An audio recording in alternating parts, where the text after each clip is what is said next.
Vamos a ver, estamos viendo el músculo. Entonces, ayer hemos visto cómo se produce el proceso de excitación-contracción. Hemos visto que es fundamental para ese proceso dos cosas. Una, que haya ATP, y dos, que el calcio es el que inicia la contracción, porque sin calcio, aunque haya ATP, no hay contracción. Y otra cosa que hemos visto que es importante es que la fuerza contráctil va a depender de la longitud de las miofibrillas, en definitiva de la longitud del músculo, de modo que tenemos que va a haber una longitud óptima en la cual el solapado entre la actina y la miosina va a ser muy grande o necesario para que se establezcan los puentes o que las cabezas de miosina se unan a los receptores de actina. A partir de este momento, en el músculo entero, lo que sucede es que además de la fuerza contráctil, que es la fuerza activa, hay una fuerza pasiva que llaman fuerza de restauración, que es debida al tejido conectivo y al citoesqueleto de las fibras musculares. Van a actuar este tipo de proteínas como si fueran resortes que, a medida que se estira más el músculo, van a almacenar energía que se suma a esta parte pasiva de la energía a la parte activa, dando lugar a que a partir de L0 vaya a haber una suma de la tensión, la activa, que es la contráctil, con la pasiva. De modo que en el músculo entero tendremos la fuerza que es debida a la parte contráctil y la fuerza que es debida a la parte elástica. Bien, también hablamos ayer cómo se incrementa la fuerza muscular en las personas que hacen mucho ejercicio. Las personas que hacen mucho ejercicio, lo podemos ver por nuestra experiencia propia, nos aumenta el tamaño del músculo, de modo que gente que se dedica a hacer muchas pesas, como sería este caso, le incrementan mucho la masa muscular. ¿Por qué se incrementa mucho? Pues se incrementa mucho sobre todo porque se produce hipertrofia, es decir, que el número de miofibrillas en paralelo aumenta, eso va a aumentar la fuerza muscular y también va a hacer que el grueso de la masa muscular aumente. Y vamos a hablar ahora de las cosas que implican en cómo controla el sistema nervioso la fuerza muscular. Y para entenderlo bien tenemos que partir de varias cosas. Primero, ¿de dónde sale el ATP que utiliza el músculo? El ATP tiene tres posibles orígenes o fuentes que proceden de vías metabólicas distintas. Puede usarse ATP que procede de la fosfatocreatina, que lo cede al ATP para que se forme una molécula de ATP. Este tipo de cesión es rápida, tiene esa ventaja, pero tiene la desventaja que solo dura unos 15 segundos en el músculo, este tipo de poder adquirir ATP, y por tanto porque las reservas son muy bajas. El siguiente tipo de suministro de ATP va a ser a través de la glucólisis anaerobia. Por este modo, por cada molécula de glucógeno se consiguen 2 moléculas de ATP. Esto se produce sin presencia de oxígeno. Tiene la cosa buena de que es muy rápida y la parte mala que una vez que se va generando el ATP va generando ácido láctico y el ácido láctico produce fatiga. Incluso cuando hay exceso de ácido láctico puede producir dolor muscular. Con lo cual, esas son desventajas. La ventaja es lo rápido que es, la desventaja es que tenemos solo como para 30 o 60 segundos porque enseguida se consume esta vía de producir ATP y por tanto es una vía muy limitada. Y la tercera vía es la de la fosforilación oxidativa, de modo que esta es la que tiene más producción porque por cada molécula de glucosa conseguimos 36 moléculas de ATP, necesita oxígeno para generarse, se desarrolla a nivel de la mitocondria por medio de la fosforilación oxidativa, es lenta, pero tiene de bueno que la provisión de energía dura horas.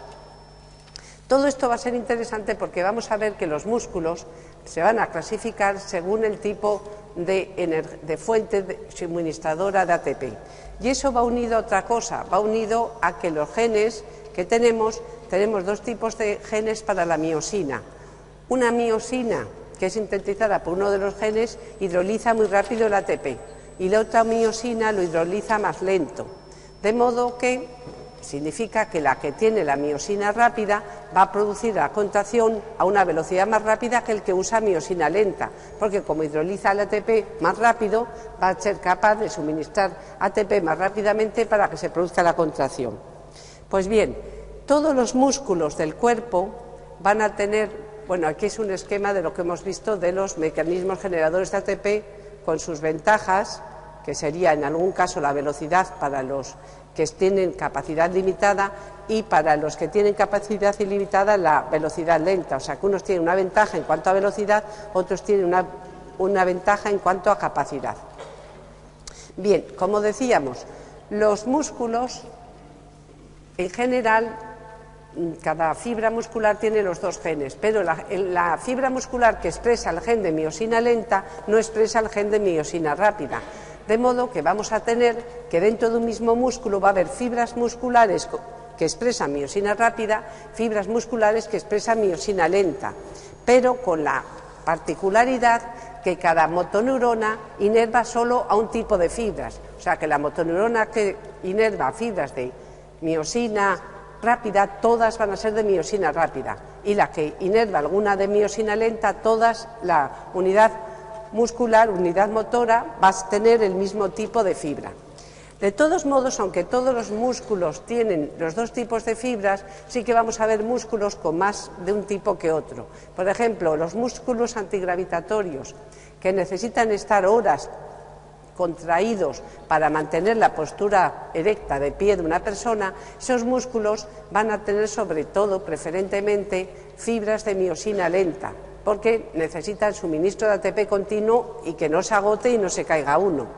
Esos músculos veremos que son músculos más rojos, que van a necesitar una vascularización muy grande, porque van a usar, además, los que usan la miosina lenta, utilizan el ATP que proviene de la fosforilación oxidativa, con lo cual los músculos son rojos porque tienen mucha mioglobina, es una proteína que se parece a la hemoglobina porque almacena oxígeno, con lo cual puede donar oxígeno para que se produzca la fosforilación, y tiene mucha vascularización para poder oxigenar bien el músculo, donde el suministro del ATP es por la fosforilación oxidativa.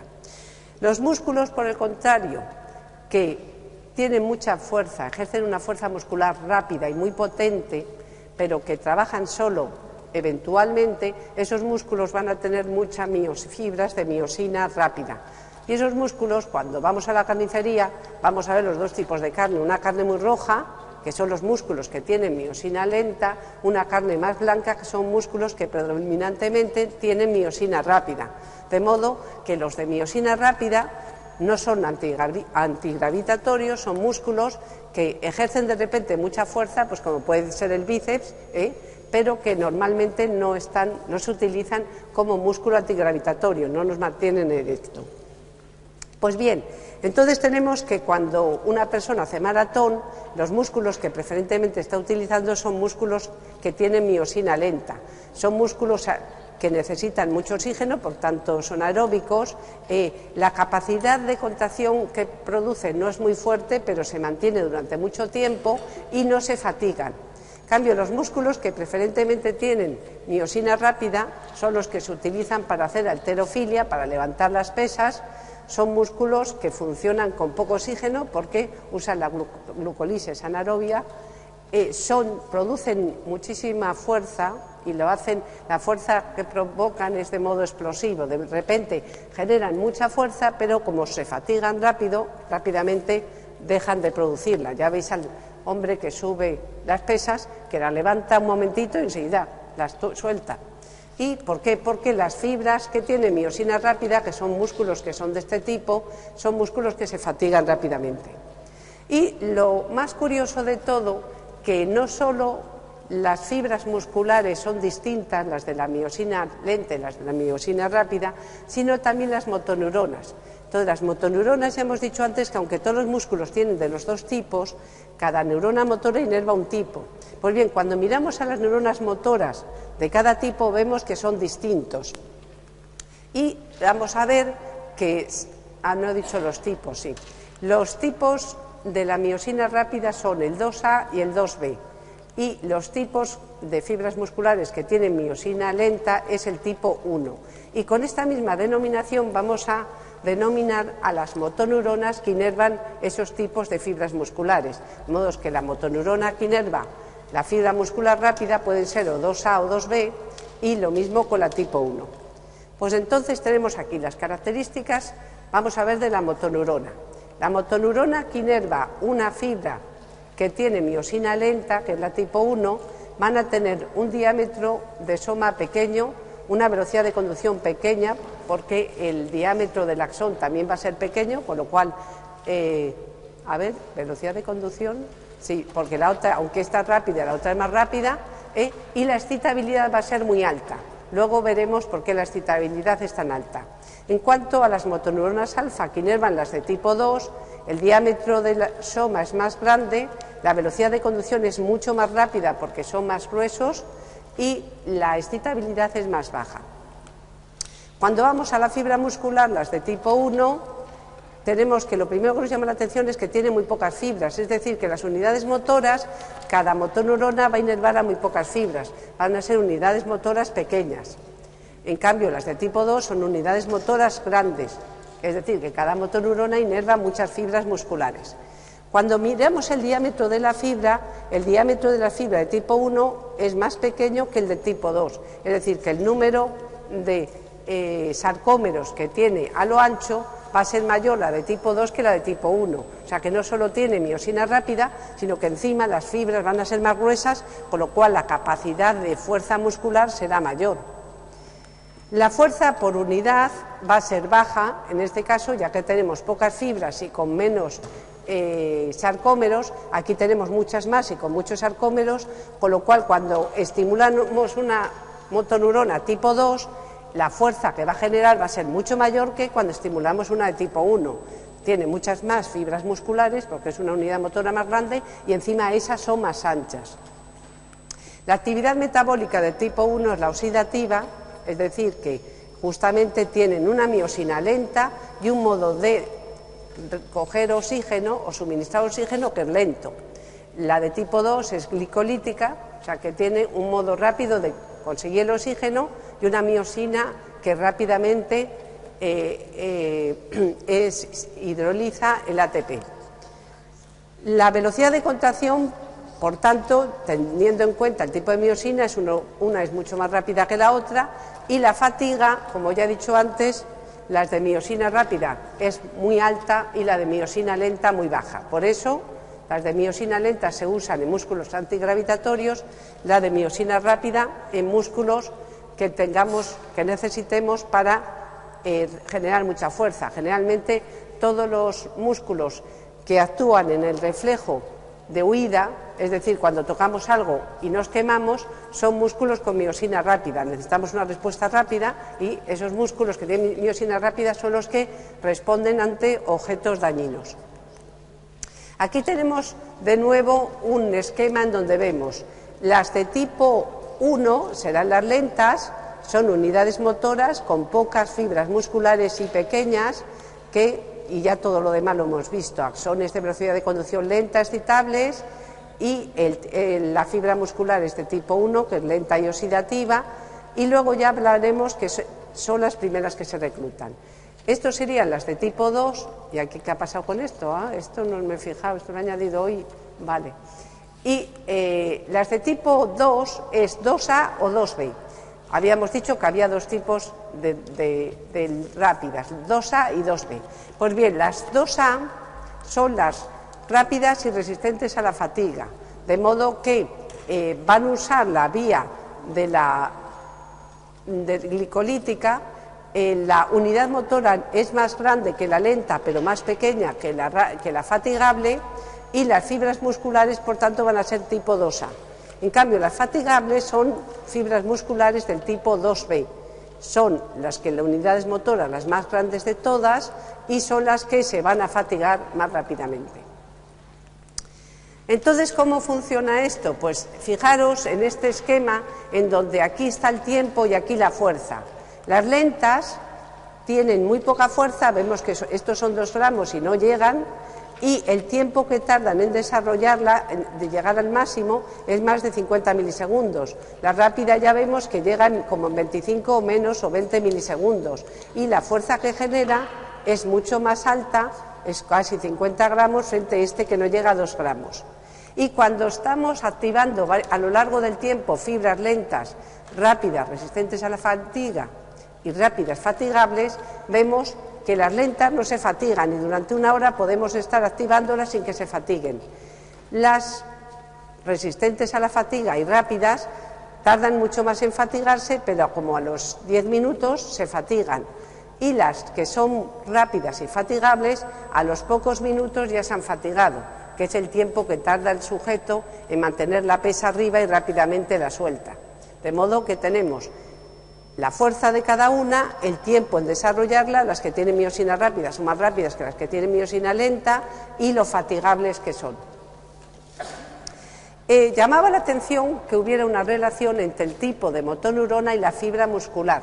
Entonces no se sabía cuál era el causante, si era la fibra muscular la causante de que la motoneurona fuera esa o que la motoneurona era la causante de que la fibra muscular fuera. Desde luego no parece una cosa al azar, porque cada fibra motoneurona pequeña va a inervar las lentas y las motoneuronas grandes van a inervar las rápidas. Entonces, Eccles es un investigador australiano, premio Nobel por sus descubrimientos en sinapsis de la unión neuromuscular, hizo ya hace muchos años este experimento. Entonces, lo que hizo es que si un músculo que tiene miosina lenta, veis que es rojo, y tiene esta fibra, nervios aferentes, lo cruzamos y inervamos a uno que tiene miosina rápida, que es blanco, y esperamos un tiempo a ver qué pasa, vemos que el que estaba inervando al de la miosina lenta, ahora va a convertir al que que era el rápido, lo convierte en lento y el otro en rápido. ¿Qué significa?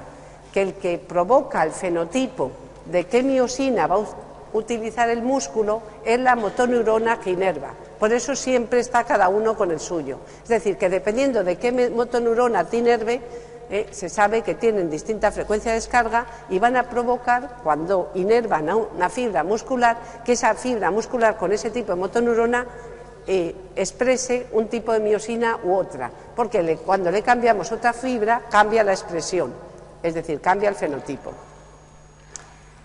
Y ahora vamos a ver cómo controlamos la fuerza muscular. Con todo lo que conocemos ahora podemos muy bien entender cómo se controla. Sabemos que esta neurona motora, que es la motoneurona alfa, que está aquí en el asta anterior y que inerva las fibras musculares, a ver si podéis callaros, siempre los de aquí son los peores. Esta motoneurona recibe aferencias de distintos campos. Recibe, por un lado, aferencias de interneuronas que están en la misma médula espinal, que van a ser importantes para el plan, más que el plan, para circuitos motores que están ahí y que son los que nos proporcionan que cuando un músculo agonista se activa, el antagonista disminuye su actividad. También reciben información, y eso se ve en el reflejo rotuliano, directamente de fibras sensoriales que vienen del músculo, por ejemplo, la que produce el reflejo rotuliano. Y también reciben información de neuronas motoras que vienen de partes jerárquicamente superiores, como son el tronco y la corteza motora. Esas neuronas motoras que vienen de corteza y tronco son las que mandan las órdenes tácticas y van a decir a cada motoneurona cómo tiene que activarse, si con mucha fuerza, con poca fuerza, en qué momento tiene que iniciar la contracción. De modo que aquí llega la información que nos interesa, cómo gradúa la fuerza de contracción la motoneurona con la información que le llega de estas neuronas. Pues entonces lo hace de dos modos. La fuerza de contracción, ya el otro día hemos dicho que la podemos regular.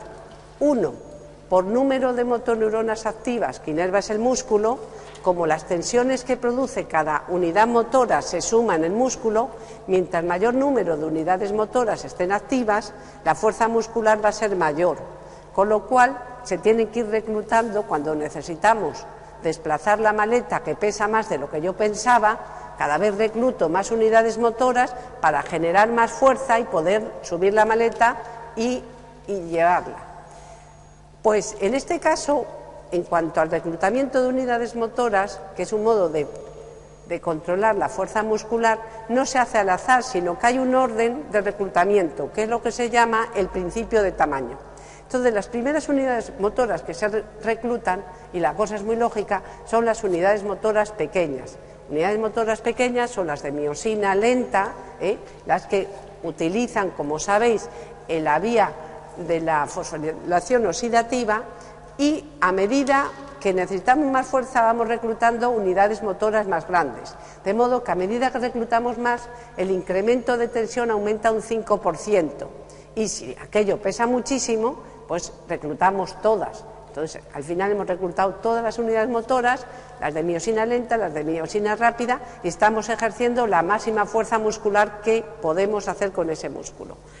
¿Por qué hay un orden de reclutamiento? Pues muy fácil.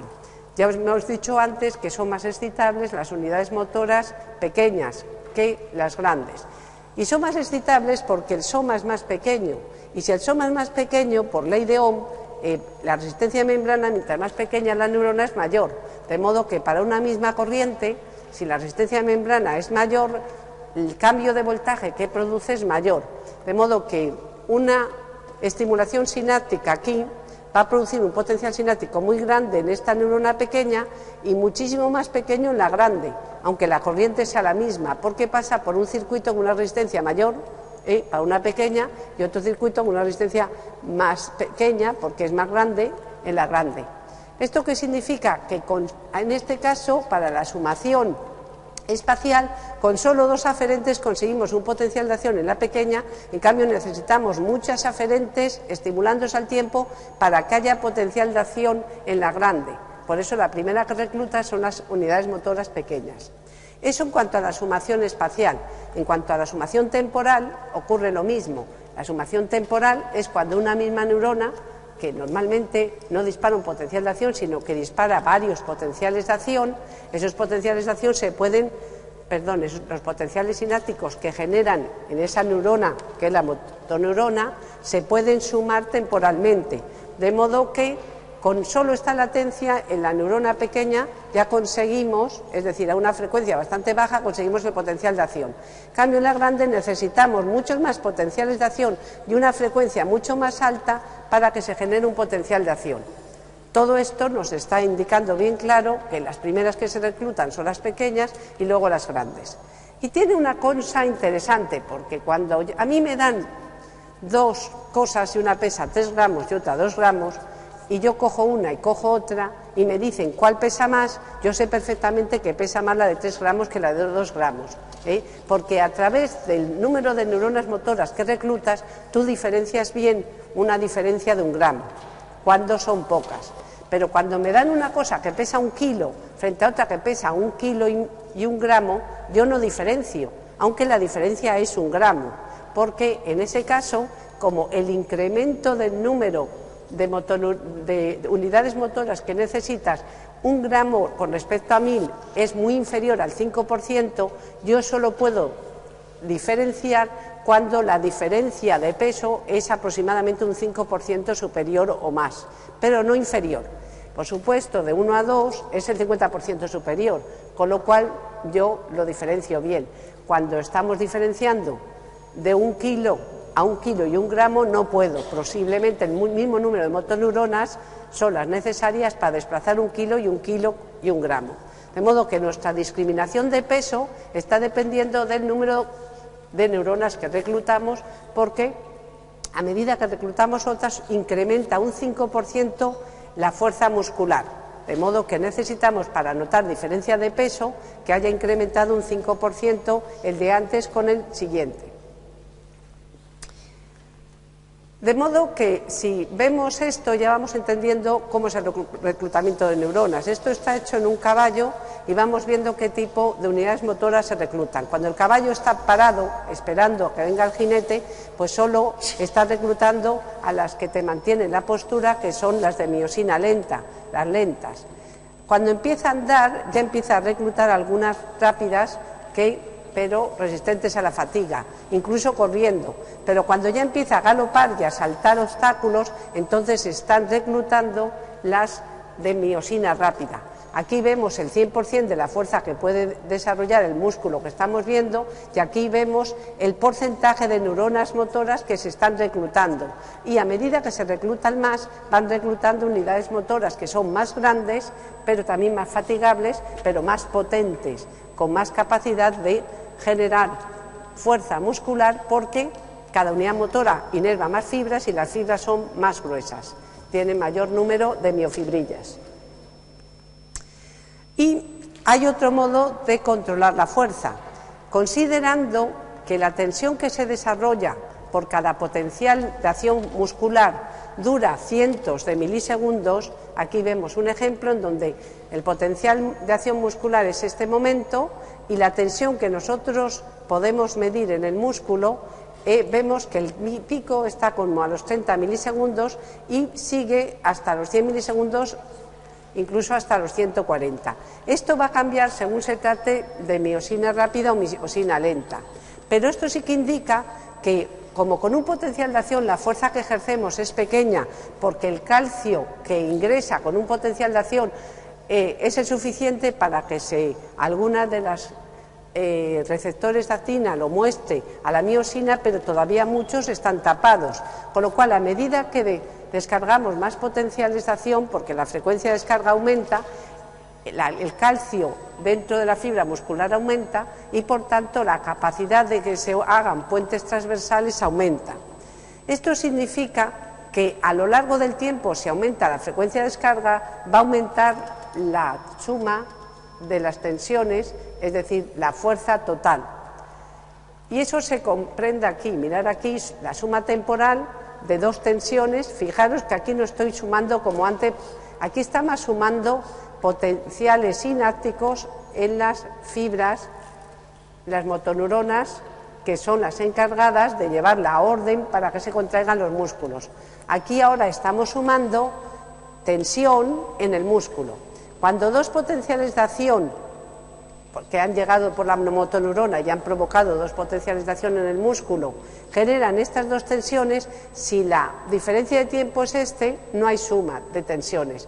Pero en cuanto aumenta la frecuencia de descarga, lo cual significa que la diferencia de tiempo disminuye, porque la frecuencia es la inversa del periodo, entonces empiezan a sumarse las tensiones. Esto significa que el sistema nervioso no solo puede aumentar la fuerza muscular reclutando unidades motoras, sino que otro modo de controlar la fuerza muscular es aumentando la frecuencia de descarga. Si aumenta la frecuencia de descarga, la tensión que produce cada potencial de acción del músculo va a poderse sumar con el potencial de acción siguiente, de modo que la tensión total es mayor. Y esto es así, y aquí vemos cómo a medida que aumenta la frecuencia de descarga, va aumentando hasta que llega un momento que, aunque aumentemos más la frecuencia de descarga, ya no aumenta. Este momento es el que llamamos tétanos, que no tiene nada que ver con el ataque que se produce a nivel de un epiléptico, que llaman un ataque, un registro tetánico. Esto tiene que ver en el sentido de que le dieron ese nombre porque la frecuencia es alta, pero no porque tenga que ver. Pues bien, en el tétanos, en el músculo, se produce cuando llega un momento que, aunque aumentemos mucho más la frecuencia de descarga, la tensión muscular ya no aumenta, se ha saturado la respuesta. Y considerando que se va a saturar la respuesta y que la fibra muscular lenta va a tardar mucho más tiempo en generar la tensión, vemos que la tensión de una fibra lenta tarda mucho más tiempo en llegar al pico y tarda más tiempo en caer frente a una rápida, que puesto que se hidroliza rápido la miosina, la velocidad de contracción va a ser más rápida, con lo cual la tensión se va a generar más rápida y la caída mayor. Eso significa que a la hora de sumar tensiones se van a sumar mejor las de las fibras musculares tipo 1, que son las lentas, que las fibras musculares tipo 2. Y esto implica que el tétanos para las fibras musculares lentas se consigue aproximadamente con frecuencias de 20 al segundo, es decir, de 20 hercios. En cambio, el tétano, o la frecuencia que se requiere para que se produzca el tétanos en las fibras musculares rápidas, va a ser de 100 hercios. Todo esto está relacionado con la duración de la tensión. Las que se suman fácilmente, rápidamente adquieren el tétanos. ¿Cuáles son? Las lentas, porque la tensión permanece más en el tiempo, con lo cual es más fácil de que se sumen. Las que se suman más difícilmente, que son las rápidas, van a necesitar frecuencias mucho mayores para que se sature el efecto. Con lo cual, con esto hemos llegado a lo que pretendíamos, que es conocer cómo el sistema nervioso controla la fuerza de contracción. Entonces, el sistema nervioso controla la fuerza de contracción por el número de fibras que recluta. A ver dónde estaría aquí, el número de fibras musculares que se contraen, que es por el reclutamiento, que lleva un orden desde las unidades motoras. Javier, luego no te enteras. No sé qué le puedes contar si yo estoy hablando al tiempo. ¿Qué te decía? Es un secreto, ¿no? Pues nada de secretos. Aquí, si habláis y yo os pregunto, me lo tenéis que contar. Vamos a ver. Entonces, la fuerza de contracción está afectada por el número de fibras musculares que se contraen, que llevan el orden de tamaño, por el tamaño de las fibras musculares, que es lo que nosotros conseguimos haciendo ejercicio, o lo que perdemos cuando no lo hacemos. Un caso donde los músculos disminuyen de grosor es cuando se nos rompe un miembro, nos escayolan, y como ese miembro se tira meses o semanas sin hacer ejercicio, cuando nos quitan la escayola, miras una pierna y la comparas con la otra, y encima la otra, que ha tenido que hacer mucho trabajo, porque esta no ayudaba, pues una va a parecer muy gruesa comparada con la otra, porque se ha producido atrofia. Y la atrofia es que las fibras musculares han disminuido su grosor, es decir, lo contrario a lo que veíamos antes. Y también sabemos que la frecuencia de descarga de las potenciales de acción de la motoneurona van a hacer que aumente la frecuencia, la fuerza total, hasta que llega a un máximo, que es el tétanos. Y por último, también vimos, y es importante, que hay una longitud de músculo que es la más eficaz. Vosotros, que tú ya estás así inclinado. No sé qué os cuenta, porque desde luego la última película, vamos, qué barbaridad. Bien, entonces la longitud del músculo es muy importante para la fuerza contráctil que puede hacer. Bien, ¿qué ocurre con los músculos que están continuamente trabajando? Cuando un soldado está de pie en la garita y tiene que estar manteniendo una postura continuamente, significa que los músculos antigravitatorios tienen que permanecer horas contraídos y no pueden descansar. Y entonces, claro, eso te extraña, porque todos sabemos que aunque se fatiguen menos, todos se fatigan. Todos notamos que cuando hacemos ejercicio luego estamos cansadísimos, ya sea maratón o otro tipo de ejercicio. Bueno, pues lo que sucede, cómo aguanta, es que normalmente las unidades motoras funcionan a ráfagas que van a producir tensiones en momentos distintos, de modo que cuando hay aquí un ejemplo, que por supuesto va a ser más complejo en un músculo, ponen el ejemplo de 3 unidades motoras disparando en momentos distintos. Si vamos sumando la 1 con la 2 tenemos esto, y si sumamos ya la 2 con la 3 tenemos una tensión continua que está producida por la actividad asincrónica de 3 unidades motoras. De modo que cuando tú necesitas una tensión X para mantenerte erecto, que es la que contrarresta la fuerza de gravedad, si no yo me caería de rodillas, esa tensión la va a estar suministrando unidades motoras distintas a lo largo del tiempo para que la suma total de la tensión sea la que se requiere. Y por último, hablar del tono muscular. Un músculo, cuando estamos relajados y lo tocamos, está más flácido que cuando está contraído, pero no está tan flácido como cuando lo denervas. Si le cortas el músculo, el nervio motor, el músculo queda de verdad flácido, con lo cual significa que en condiciones de reposo los músculos tienen un tono. Claro, parece una tontería esto del tono, pero es que al médico le importa mucho, no solo al neurólogo, sino al médico de a pie. El médico de a pie, cuando alguien llega con un problema muscular, rápidamente le toca los músculos para ver si hay hipertonía, que es aumento de tono, o hipotonía, disminución del tono. ¿A qué se debe esta falta de flacidez que tiene un músculo relajado? Es decir, la resistencia que opone un músculo relajado cuando lo tocamos. Pues se debe a que siempre hay una pequeña contracción. Y en el próximo tema, que vamos a ver, el reflejo miotático, veremos que el causante de esta tono muscular es el reflejo miotático, de modo que el reflejo miotático, que está producido, veremos, por fibras propioceptivas que vamos a empezar a ver ahora mismo, ese reflejo es el que mantiene una actividad contráctil baja en un músculo, de modo que el tono no solo desaparece si cortamos las motoneuronas que inervan el músculo, sino que también desaparece si cortamos las fibras aferentes que van al músculo y que son las causantes del reflejo. Con esto hemos terminado este tema y vamos a empezar el siguiente. A ver, ¿dónde están mis gafas?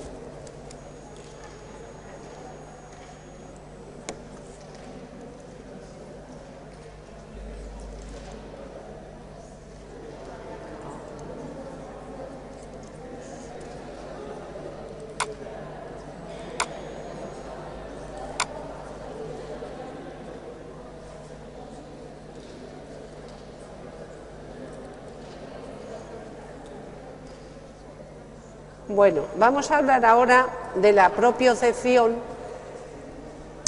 y en concreto vamos a hablar de los receptores musculares, a ver, por favor, callaros, de los receptores musculares y los reflejos. Casi todos los temas ya os he dicho que están relacionados y tienen que ir en un orden porque el tema anterior nos permite dar el de ahora. Entonces, es por eso que esta parte que aquí damos, que hay parte sensorial, se dé en el sistema nervioso motor, porque la información propioceptiva es una información que apenas la usamos conscientemente, en cambio tiene una importancia desde el punto de vista motor muy grande, como le pasa al del sistema vestibular. Entonces, nosotros hemos visto ahora que el músculo, que es el gran efector del sistema nervioso, por supuesto el efector del sistema nervioso motor, va a graduar la fuerza, el sistema nervioso de la fuerza muscular según la frecuencia de descarga y según el número de motoneuronas que reclutas. Y entonces, en muchos actos motores, cuando los planificas o cuando se están desarrollando, el sistema nervioso tiene que conocer si está desarrollando la fuerza necesaria. Y para saberlo, tiene que tener información sensorial del largo del músculo y de la fuerza de contracción. Del largo del músculo, porque tiene que conocer en todo momento qué largo tiene el músculo para saber si es el largo apropiado y con ese largo qué tipo de contracción vas a producir, porque hemos visto que según el largo es más o menos eficaz la contracción.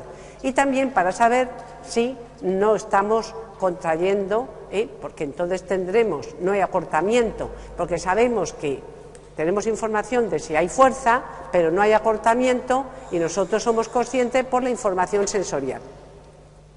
Todo esto viene a través de la propiocepción, que es una de las informaciones que hablamos en el sistema somatosensorial, que os dijeron que era la cuarta sensación que veríamos. Y esta sensación propioceptiva puede venir de articulaciones y de músculos. La información propioceptiva de articulaciones apenas conocemos nada. Hay algún ejemplo en las animaciones de somatosensorial que os vamos a poner. De lo que sí que se conoce mucho es de la información propioceptiva que viene del músculo, y es la que vamos a ver en esta clase.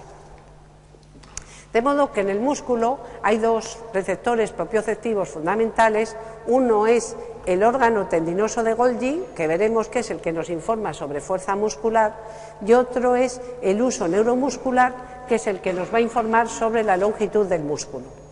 Entonces, vamos a empezar hablando del uso neuromuscular. Voy a hablar un poquito para mañana, voy a hablar las partes del comienzo del tema, que no son muy descriptivas, y mañana entramos en la parte compleja del tema. De modo que, por eso, aunque sea al final de la clase, no importa.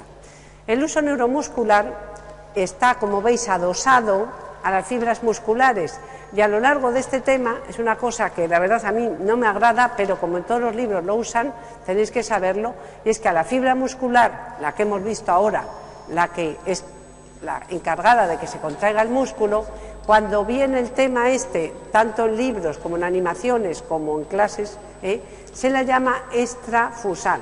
Y se la llama extrafusal porque dentro del uso neuromuscular hay otras fibras, que son las intrafusales. Entonces, en lugar de llamarla fibra muscular, que es como se debería llamar, en la mayor parte de los textos la llaman fibra extrafusal. No es que sea otra, es la misma, pero A lo largo de este tema se la llama fibra extrafusal, a la fibra muscular, que es la encargada de que se contraiga, y luego la que va a haber dentro del uso neuromuscular, que ahora la vamos a ver, son las fibras intrafusales. De modo que el uso neuromuscular, que tiene una forma de uso con unas dimensiones de 4,8 milímetros de largo y 80 a 200 micras de ancho, dentro de la vaina de tejido conectivo que la separa de las fibras extrafusales están fibras intrafusales, que ahí según el libro viene un número, son pocas, pero unos dicen 4, 2, 5, 10, lo máximo que veo son 10. Vamos a poner, los libros que más me fío vienen a decir de 5 a 10. Y dentro de esas fibras intrafusales hay de dos tipos, una fibra intrafusal que la llaman la fibra de la bolsa nuclear, y recibe ese nombre porque tiene una forma mucho más gruesa en el centro, y además en la zona del centro es donde se agrupan todos los núcleos. De modo que esta, la fibra de la bolsa nuclear, es más ancha y más larga que la otra, que vamos a ver, que se llama la fibra de la cadena nuclear, y tiene los núcleos agrupados en el centro. La otra fibra es la fibra de la cadena nuclear, que tiene los núcleos todos en serie a lo largo del centro. Y las de la bolsa nuclear hay dos tipos, fibras de la bolsa nuclear estáticas y dinámicas. En cambio, como veremos luego, todas las fibras de la cadena nuclear son estáticas, con lo cual no se dividen. Pero en cambio, las de la bolsa, unas se comportan como estáticas y otras como dinámicas. Y lo importante no son las fibras intrafusales, y eso es una cosa, porque esto es el uso neuromuscular, ya os lo aseguro, igual que el tema anterior, salen exámenes siempre, siempre. Bien, pues el uso neuromuscular, la gente que no ha entendido bien, no se ha leído bien o no se quiere enterar, porque es que os lo digo en clase varias veces, la fibra intrafusal no es el receptor, la fibra intrafusal es como las capas de cebolla de tejido conectivo, digamos, que tiene el corpúsculo de Pacini, eso es la fibra intrafusal. Es un soporte en donde va a estar la fibra aferente, que como estamos en el somatosensorial, es la que va a transducir, a codificar y a conducir. Pues bien, ¿qué fibras aferentes son las del propioceptivo? Las propioceptivas. Van a ser fibras las más rápidas. Si recordáis, todas las fibras aferentes del somatosensorial se dividían según el tamaño de la zona y velocidad de conducción en las de tipo 1 y tipo 2. Pues veréis que a las de tipo 1 son todas propioceptivas, lo veis aquí abajo, y vienen del músculo. Pues bien, los investigadores, para diferenciarlas, aunque de dónde vienen, no sus características, porque son iguales, llaman tipo 1A la que viene del uso neuromuscular y tipo 1B la que viene del órgano tendinoso de Golgi. Con la del 1A tenemos un problema en castellano, porque cuando vemos 1A parece que pongo la, y no, es el 1 de romano y la. Aquí lo pongo más tardilla para que se entienda mejor. De modo que la fibra 1A lleva información propioceptiva del uso neuromuscular. Pero es que también lleva información propioceptiva del uso neuromuscular la 2. Vamos a dejar aquí y sigo mañana con esto. No, mañana no, el jueves. El jueves no, el viernes. Creo que el viernes me acuerde, pero si no me acuerdo, por si acaso, os lo digo ya hoy. El lunes y el miércoles próximo tenéis seminario. Va a ser en el mismo aula informática, aula nueva, no nueva, y el horario va a ser igual, va a ser partido. Lo más seguro que, a ver, por favor, callaros, yo el lunes os voy a dar ese seminario y lo vamos a ver de motor. Por desgracia, como no se ha acabado, va a haber animaciones que podemos ver, aunque no hemos dado la clase, pero aún así, como hay tantas animaciones de motor, permite ver bastante. Y el miércoles os lo da la profesora Vicente sobre somatosensorial y auditivo, depende si no, porque yo veré el vestibular también el próximo día, que no lo hemos visto. Entonces ya tenéis que saberlo, por si yo el viernes me olvido, porque luego viene el fin de semana. De modo